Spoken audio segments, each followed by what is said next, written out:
Assalamualaikum warahmatullahi wabarakatuh. Selamat sore sahabat jelang pulang dimanapun berada. Masih bersama kami, saya Fajar, saya Rana. Baik, sebelum kita ngobrol panjang, kita mau mengucapkan dulu selamat hari jadi untuk Kota Bogor yang keberapa? 542. Ya, semoga Kota Bogor menjadi lebih baik lagi, lebih maju lagi, menjadi kota impian dan kota terindah.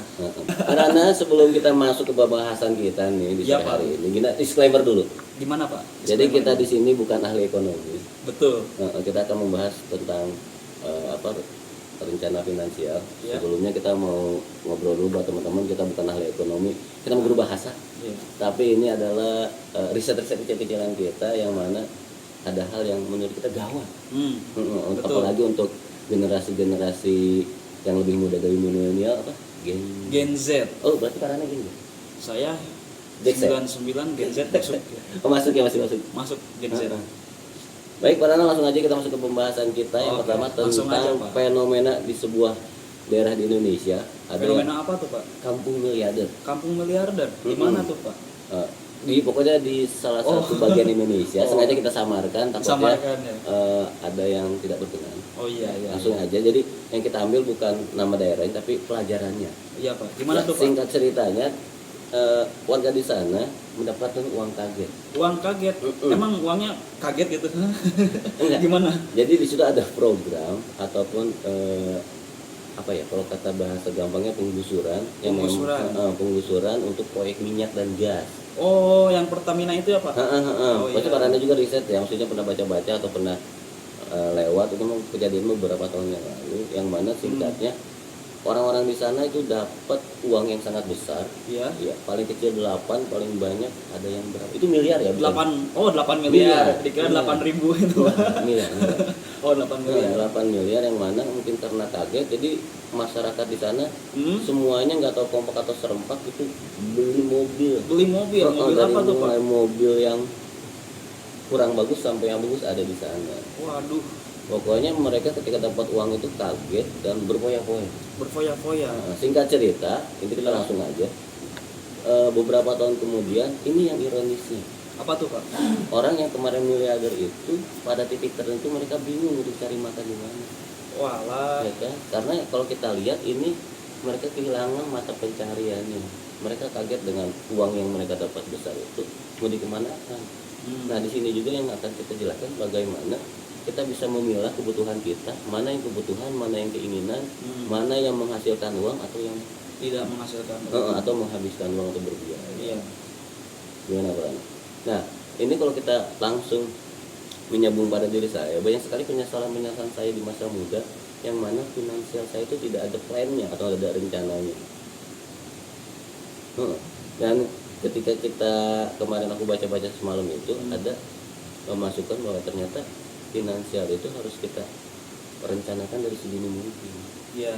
Kayak Parana nih sekarang, kira-kira dapat uang jajanin aja atau gimana? Nah, kalau saya dapat uang, dapat gaji itu biasanya sekitar 60% mungkin dipakai untuk survive 1 bulan ke depan. Lalu sisanya dipakai buat nabung, kayak gitu. Itu sekitar berapa persen ya? Mungkin sekitar 10 atau 15% mungkin yang baru dipakai nabung itu. Nah baru sisanya itu kalau ada lebihnya mungkin saya baru ngasih ke orang tua atau ke keluarga gitu, ke adik gitu. Kalau begitu Parana aman ya, maksudnya udah tertata dan rapi. Kalau zaman saya dulu juga, ini karena memang gak ada uangnya juga. Gimana tuh Pak? Kalau saya tuh lebih ugal-ugalan. Yang penting yang disisain buat yang kata Parana bulanan itu, sisanya tuh ya udah nggak ada sisa, nyampe ke ujung bulan juga udah alhamdulillah. Nah itu yang menurut saya kalau misalnya kita pikir-pikir bahwa ada beberapa teori yang menggunakan tadi berapa 50 sama 30. 50-nya untuk kebutuhan, 20-nya untuk yang atau nabung ya, kemudian 30-nya untuk keinginan. Nah kalau kita lihat di sini berarti kan ini terbagi ya, ada primer, sekunder dan tersier. Nah kalau misalnya kita lihat hari-hari ini Parana, bagaimana teman-teman kita termasuk kita juga masih belum bisa mana sih yang menjadi skala prioritas kita. Seperti itu. Dan kalau kita lihat juga bahwa teman-teman itu khususnya kita nih orang-orang Indonesia lebih konsumtif ya karena. Betul Pak. Apalagi kan di Indonesia itu orang-orangnya mohon maaf ya, mungkin kalau misalkan ada orang lagi ngetren ini gitu, mereka ikut-ikutan FOMO trennya ya. gitu, jadi FOMO gitu kan, kayak gitu. Jadi apa ya, kadang yang kayak gitu yang nggak bisa kita apa ya, nggak bisa kita tahan gitu, atau misalkan bersabar lebih dulu gitu kan. Kayak gitu. Kadang kalau kita nggak ngikutin tren itu kayaknya tinggalan zaman gitu disebutnya itu. Kayak Baik. gitu. Kalau kita berbicara nggak ngikutin tren berarti ketinggalan zaman, saya akan sedikit bercerita tentang seseorang. Oh, siapa tuh? Pokoknya tidak bisa disebutkan Oh, tidak bisa disebutkan namanya, mungkin rahasia ya. rahasia. Jadi gini, ketika kita udah punya jati diri, kita belajar dengan ilmu ikan. Walaupun Ilmu dia di laut, ikan? walaupun dia di laut dia nggak merasa asing, nggak baginya itu nggak asing. Nggak asing. Jadi ketika kita memang udah punya jati diri, walaupun orang mau apa mau gimana, kita tuh tetap pada diri kita.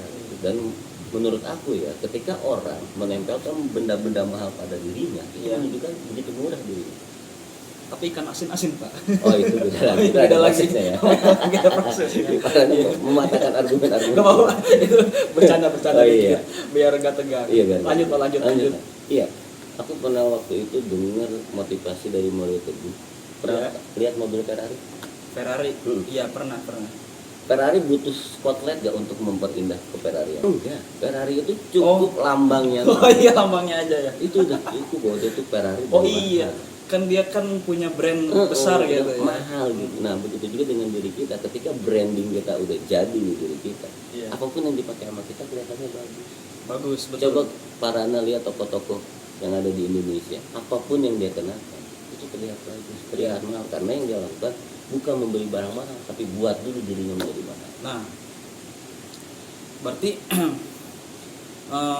tapi kan sayangnya gitu Pak, di Indonesia itu dia lebih ngelihat ke brand gitu Pak, dibanding apa yang menjadi kebutuhannya itu sendiri. Misal kita kan kadang membeli sesuatu itu karena merek, bukan karena fungsi, mengutamakan fungsinya gitu sebagai sebuah benda misalnya. Jadi kalau misalnya ngomongin benda bermerek dan tidak bermerek, ini memang nggak sepenuhnya benar. Kita ikutin merek itu tidak sepenuhnya salah juga. Contoh kecil lagi nih aja, ketika kita menggunakan iPhone dengan harga yang belasan sampai puluhan juta itu, kita lihat lagi kita butuh nggak sih. Ketika kita memang menggunakannya untuk mungkin dia selebgram, konten kreator, tapi menghasilkan, itu nggak jadi masalah. Nggak jadi masalah ya. Yang takutnya anak-anak yang memang apa ya, dia hanya pengguna biasa, tapi dia menggunakan itu, jadi banyak teknologi dan manfaat yang tidak digunakan semestinya gitu. Jadi kan sayang ya, maksudnya dengan harga mahal itu. Dan untuk pengalaman saya khususnya di dunia sepatu, kenapa saya beli sepatu yang ada harganya? Kan kalau kita hitung itu, beli yang murah sama yang mahal, ketika kita hitungnya jangka panjang itu masih murahan yang mahal kan? Iya, betul. Seperti itu. Jadi buat teman-teman juga untuk khususnya untuk yang penyuka barang-barang branded itu boleh. Selama itu punya feedback yang baik pada diri kita. Jangan sampai kita spend sebanyak itu feedback ke kitanya nggak ada. Dan sayang kan kalau misalnya cuma buat foto-foto, buat gaya-gayaan. Dan satu lagi nih karena untuk gaya-gayaan, kita kan kalau gaya-gayaan itu berarti kita mencari validasi dari orang kan. Betul. Nah misalnya Parana datang ke sebuah tempat yang tidak tahu apa yang Parana pakai itu mahal, kan jadi nggak ada validasinya saya. Dan hidup itu yang paling ringan adalah berhenti mencari validasi orang lain, karena kita yang menjalankannya, kita yang merasakannya. Buat apa menyenangkan mereka tapi menyiksa diri kita? Lebih baik bahagialah. Seperti buku yang satu ini, apa nih Parana? Apa itu? Bahagia Tanpa Tapi. Nah nanti buat teman-teman yang memang suka baca, cobalah buku ini akan lebih menjelaskan daripada apa yang kukatakan tadi ya. Iya. Nah, kalau Parana punya pengalaman apa nih tentang kebahagiaan ini nih? Kebahagiaan apa dulu nih Pak? Ya kebahagiaan kira-kira aja lah yang dekat kita. Kebahagiaan kayaknya banyak sih ya Pak, kebahagiaan itu. Saya tuh akan ngerasa bahagia ketika beberapa keinginan misalkan tercapai gitu kan. Nah itu bahagia banget gitu, apalagi habis gajian misalkan ya, beli barang yang kita pengen gitu kan, misalkan kayak jaket atau sepatu gitu kan. Nah itu tuh sebetulnya sesuatu hal yang bisa bikin saya senang gitu. Tapi kadang apa yang bikin saya senang itu gak selalu tercapai gitu kan. Ada aja, jadi ketika gajian itu si uang itu kadang suka kepake buat apa gitu, dan akhirnya saya harus mengutamakan kebutuhan primer saya kayak gitu. Ya meskipun saya tidak bisa merasakan kebahagiaan pada titik itu, tapi yang pasti saya masih tetap bertahan hidup pun saya masih bisa bahagia gitu kan, masih seneng kayak gitu. Baik Pak Rana, ini aku kan seorang bapak nih Pak Rana ya. Iya, gimana tuh punya Pak? istri dan anak. Kebahagiaan seorang pria itu Iya. bukan memiliki, Apa tuh? tapi memberi. Waduh, Iya. memberi. Memberi. Contohnya kalau kita lebaran nih ya, sebelum Iya. anak istriku beli baju, aku tuh nggak pernah beli baju. Oh gak pernah? Enggak. Maksud aku biarkan mereka beli dulu, biarkan angan dan keinginan mereka terpenuhi dulu, itu baru aku. Oh iya. Kalau ditanya ada. Walaupun kenyataannya ingin ya, tapi aku berpikir bahwa kebahagiaan pria itu bukan memiliki tapi memberi. Coba kita lihat orang tua kita, khususnya papa, pasti begitu. Dan saat saya sudah menjadi papa, oh ternyata begini ya. Kenapa? Artinya kalau kayak gitu Pak, memenuhi keinginan keluarga kita itu adalah kebahagiaan buat kita ya. Apalagi kalau misalkan udah jadi orang tua gitu kan. Iya. Maka dari itu nanti kan fasenya bergeser ya. Mungkin waktu fase SMA kita membanggakan diri dengan berprestasi. Kita membanggakan diri dengan kita ikut lomba sampai tahap apa. Kita menciptakan karya sampai tingkat apa. Dengan seiringnya perjalanan hidup kita, pride kita itu akan bergeser. Contohnya saya menjadi orang tua, kebanggaan saya yang sekarang itu adalah bukan mempertampar diri, Apa tuh? tapi mempercantik istri dan mempertampar anak saya itu. Subhanallah. Iya, gimana caranya nih ya, dari ujung kepala sampai ujung kakinya itu dia duluan. Karena kembali kita seorang pria memberi bukan memiliki. Gagah banget. Iya. Itu kata-kata emas itu. Iya. Kata-kata mutiara. Pria itu apa tadi Pak? Kebahagiaan Boleh pria diulang? itu bukan memiliki tapi memberi. Jadi kebahagiaan pria itu bukan memiliki tapi memberi. Iya, makanya jangan aneh kalau ketika ada seorang pria yang kayaknya istrinya mah glowing banget. Gini aja lah, para anak kasih ini. Coba nanti kalau jalan-jalan ke tempat wisata atau mall, lihat bundanya itu atau istri itu glowing banget. Bapaknya kalau ke mall paling pakai sendal jepit. Sendal jepit. Celana pendek, Itu hebat. malu Iya. gak Pak itu pakai sendal jepit? Justru di balik sendal jepitnya itu kan atau baru juga dompetnya. Tapi Pak lebih malu pakai sendal jepit atau lebih malu ngelihat misalkan keluarga sendiri diliatin gak pakai barang yang bagus gitu di depan orang-orang gitu. Kalau saya sih lebih berpikir bahwa kembali ya, mungkin karena saya udah di tahap sabodo amat dengan kata-kata orang lain, dan aku selalu berkata bahwa aku hidup tidak mencari validasi orang lain. Oh gitu. Karena yang harus kita lakukan adalah berbuat baik. Ini ibarat nih, kita kan manusia nih. Itu tuh kita sesama mahasiswa. Iya. Dan Tuhan itu adalah, atau Allah itu adalah dosennya. Untuk perkara nilai itu kan pasti hak prerogatif dosennya. Walaupun terlihat saya adalah mahasiswa pemalas, tapi yang tetap yang ngasih nilai mah dosen. Begitu juga dengan kita hidup di sini. Biarkan orang berkata apa, yang penting kita masih di koridor baik dan tidak merugikan. Seperti itu Pak Rana. Betul. Hari ini ya, kayaknya salah makan ini. Baik Pak Rana, berbicara tadi apa tentang perencanaan finansial kita, ini juga menjadi pengingat buat diri saya dan kita semua bahwa memang apa-apa juga harus direncanakan. Karena sebaik-baiknya perjalanan yang direncanakan itu lebih baik daripada perjalanan yang tanpa arah. Iya kan? Iya betul. Maka dari itu untuk perencanaan ini memang terlihat berat. Tapi kalau kita jalankan ya seperti peribahasa zaman dulu kan. Namanya bersakit-sakit dahulu, bersenang-senang kemudian itu memang ada, daripada kita bersenang-senang hari ini tapi bersakit-sakit di kemudian hari. Nah itu kiat-kiatnya gimana tuh Pak? Kan hidup yang direncanakan itu ya tetap lebih baik gitu daripada apa tadi hidup tanpa arah ya Pak. Nah kadang ketika kita sudah merencanakan sesuatu gitu Pak, nah itu selalu ada aja hambatan gitu ya. Selalu ada aja yang bikin si rencana itu gagal, atau mungkin kita perlu membuat rencana lain gitu untuk menutupi rencana yang gagal sebelumnya. Itu gimana ya Pak untuk mengatasi itu? Ini pengalaman aja. Jadi ketika kita ingin menuju rencana, kenapa kita bisa goyang? Karena kita nggak kuat pada niat kita.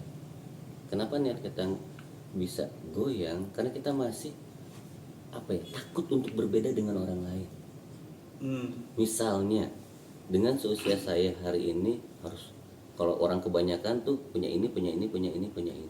Nah, ketika dia dengan finansial yang cukup itu akan seperti itu, tapi dengan finansial yang seperti itu kan nggak ke situ arahnya. kita harus tahu prioritas utama kita tuh apa sih. Apakah kita mau dihabiskan sekaligus, apa kita mau di-save seperti itu. Karena aku selalu berpikir bahwa beda orang beda cerita, dan menurut saya saatnya kita generasi muda Indonesia harus berani berbeda. Berbeda itu bukan berarti kita jelek ya, justru kita menjadi apa ya, bentuk spesial dari diri kita, special edition, the one and only, nggak ada lagi. Karena menurut saya ketika kita FOMO atau ikut-ikutan, itu akan membuat kita ya sama aja warnanya, seragam. Penyeragaman itu nggak seru. Bahwa hidup atau dunia ini seru karena banyak warna yang berbeda. Itu juga. Oke. Kalau Pak Rana sendiri pernah nggak sih dihadapkan di situasi sulit di mana nih harusnya stay pada rencana, yang di sisi lain Pak Rana harus mengikuti keadaan yang memang nggak ke arah sana. Nah, itu pernah Pak. Sebagai contoh, ketika saya punya sebuah rencana, misalkan kan waktu itu saya itu pengen pengen melanjutkan kuliah S2 setelah saya lulus S1 gitu. Saya kan S1 udah beres tuh, pengen lanjut S2. Akan tetapi di sisi lain saya harus melihat bagaimana kondisi finansial keluarga saya gitu untuk saat ini, dan kebutuhan saya pribadi pun sepertinya saya harus lebih baik memilih kerja dulu gitu, baru nanti S2 gitu. Nah, kadang di kondisi seperti itu mau nggak mau, yang tadinya ego saya itu sebetulnya pengen melanjutkan pendidikan ke jenjang berikutnya, pada akhirnya saya harus agak sedikit menurunkan ego saya untuk lebih menghadapi realita gitu ya. Karena ini adalah pilihan yang realistis juga gitu, dimana saya harus mencari kerja dulu gitu ya, merintis karir. Baru kalau misalkan nanti seandainya saya sudah punya rezeki, saya S2 kayak gitu. Itu mudah-mudahan tercapai gitu. Awal Parana itu udah ada niat mah. Adalah contoh kecil dari perencanaan saya yang mungkin harus tertunda gitu, kayak gitu sih paling Pak. Baik Pak Rana, kayaknya kita langsung masuk ke segmen selanjutnya Pak Rana. Apa tuh Pak? Ya, berbicara finansial plan atau rencana finansial ini, banyak di antara teman-teman kita yang mencoba untuk kredit. Jadi sebenarnya kredit itu bagus ya, bukan jelek, tapi alangkah bagusnya kredit itu kita harus tahu apa aja sih yang bisa atau baik untuk dikredit.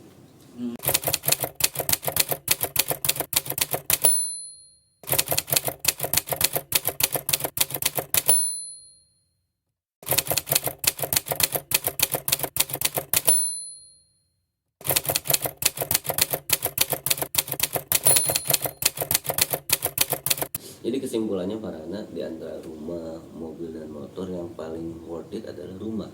Betul. Selanjutnya yang paling bisa kita memang kalau memang udah butuh nih gadget. Itu pilihan yang ringan. Yang ketiga mobil. Ya. Yang terakhir itu motor. Jadi buat teman-teman nih, kalau misalnya kita berbicara nggak darurat banget, misalnya Farhana dalam waktu 1 bulan bisa mengumpulkan sekian yang seharga dengan nyicil motor itu. Padahal kan kalau kita bersabar, itu kita akan dapat harga yang jauh lebih murah. Nah di sini yang kata aku tadi bilang, kenapa kita takut untuk berbeda? Selama kita mungkin melihat teman-teman kita, aku teringat sama kata-kata seseorang. Orang sekarang itu jalan kaki itu bukan fisiknya nggak kuat, tapi mentalnya Pak. Karena melihat kanan kiri mereka udah pada pakai motor. Padahal Pak Rana, kalau misalnya kita berani berbeda kayak gitu, selain kita menyehatkan diri, kita juga berarti berprinsip, dan kedepannya kita bisa banyak saving uang loh dari apa yang menjadi warna kita itu. Jadi buat teman-teman, saatnya kita punya warna sendiri, jangan takut untuk berbeda. Seperti itu Pak Rana. Iya. Gimana menurut Pak Rana? Jadi ini bukannya ini kan aku udah katakan dari awal, kita bukan ahli ekonomi, kita ngitung-ngitung masalah aja, tapi kelihatannya dari 4 hal itu ya disimpulkan seperti tadi. Iya, sepakat sih Pak saya Pak gitu kan.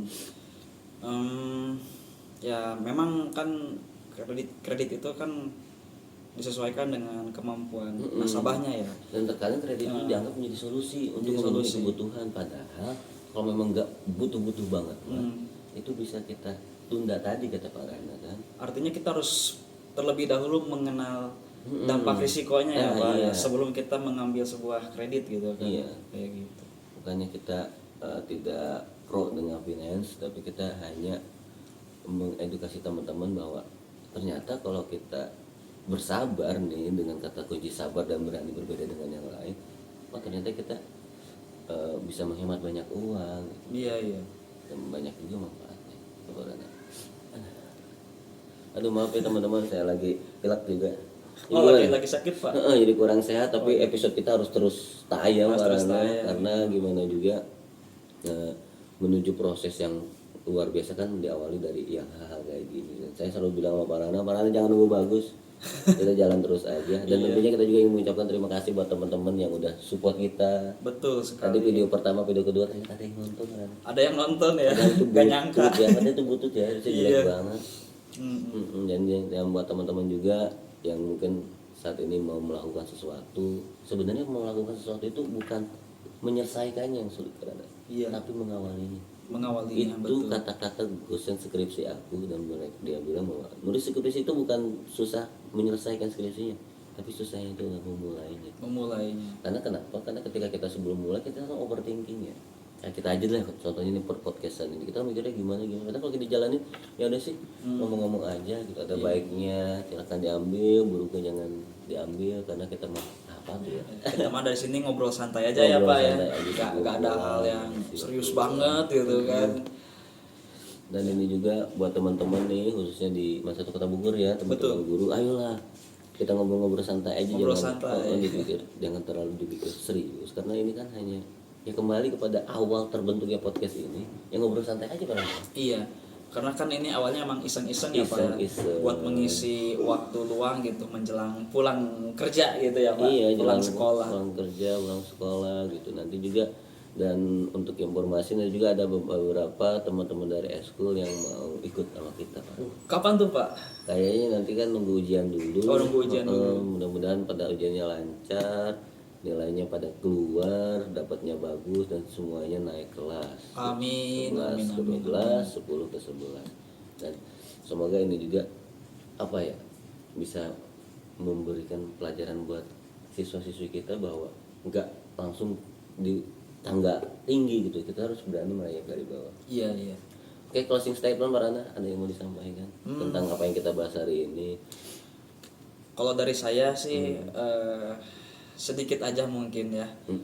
Yang paling penting ketika kita memiliki rezeki itu pergunakanlah dengan bijak gitu ya. Utamakanlah yang memang itu penting gitu untuk segera diselesaikan gitu kan. Baru kita penuhi kebutuhan yang sifatnya itu sekunder gitu. Kayak gitu sih Pak kalau dari saya. Luar biasa Pak. Kalau dari saya, saatnya kita memilah mana keinginan, mana kebutuhan, karena yakinlah Allah tidak selalu memberikan apa yang kita inginkan, tapi Allah selalu memenuhi apa yang kita butuhkan. Iya. Keren ya? Keren, gagah banget. Baik, langsung gitu aja buat teman-teman. Jangan lupa di like, comment, subscribe, kemudian di share juga buat teman-teman. Dan kalau ada pertanyaan-pertanyaan bisa di komen, dan ada masukan-masukan juga di komen. Ya, karena kita mah bukan orang yang luar biasa, kita mah hanya songkok begini aja ya. Iya, yang betul. Hanya ingin bercerita aja. Jadi ketika ada masukan dari teman-teman itu sangat berharga bagi kami, dan support dan dukungannya itu yang membuat kita semangat untuk menciptakan episode-episode selanjutnya. Betul. Jadi nanti juga yang mau apa yang mau kita bahas bisa di kolom komentar juga. Iya. Langsung aja karena mungkin kita harus pamit ya. Ya, kita pamit undur diri dulu ya. Saya Pak Darussalam. Saya Rana Adi Kirna. Mohon pamit. Wassalamualaikum warahmatullahi wabarakatuh. Dadah.